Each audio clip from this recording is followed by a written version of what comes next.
Ti që apostrof edhe ata të vdekurit, unë ka me të vra, jo tjetër kush. Krye kriminal, ti gjallë e unë nuk kemi me jetu. Berim Avdiu nga profili ti në Facebook, me dashje e ka kanus seriozisht dëmtuarin Faton Peci, duke i dërguar mesazh me fjalë fyese dhe kanose pas mbajtjes së seancës së shqyrtimit fillestar, në cilën seancë i Pandeuri e ka pranuar fajsin pas analizimit provave në kuptim të nenit 365, gjykata në emër të popullit shpall këtë aktgjykim.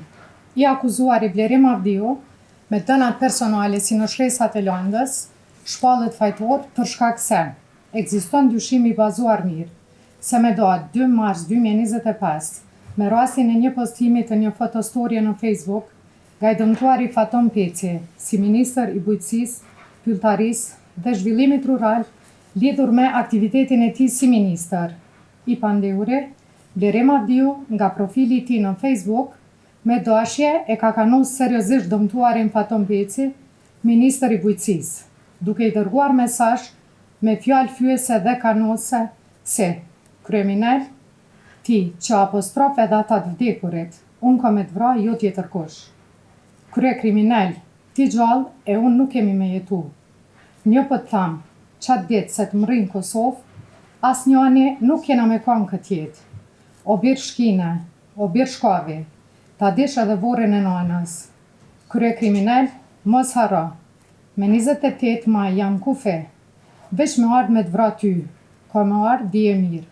Me që rast, tek i dëmtuari ka shkaktuar ndjenjen e frikës dhe ankthit për jetë. Me këtë, ka kry veprën penale kanosje nga neni 181 paragrafi 3, lidhur me paragrafin 2 të kodit penal të Republikës Kosovës. Andaj gjykata, duke u bazuar nenin 1, 4, 7, 8, 9, 10, 22, 38, 39, 20, 22, 69, 70, 79, 181 të kodit penal të Republikës Kosovës, si dhe nenit 364 të kodit të procedurës penale e gjykon. Të akuzuarit, Blerim Avdiu i shqipton dënim me burgim efektiv në kozgjatje prej 6 muaj, cilin dënim i akuzuari do të vuaj pas plot fuqishmërisë së këtij aktgjykimi.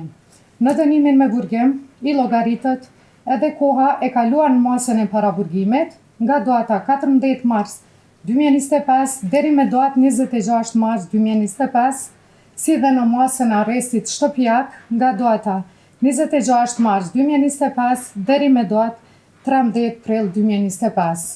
Obligohet i dënuari që në emër shpenzime procedurës të paguaj 20 euro në emër të paushallit gjyqësor, si dhe 20 euro në emër të kompenzimit për viktimat e krimit. Pala e dëmtuar për realizimin e kërkesës pasurore udhëzohet në kontest të rregullt juridiko-civil.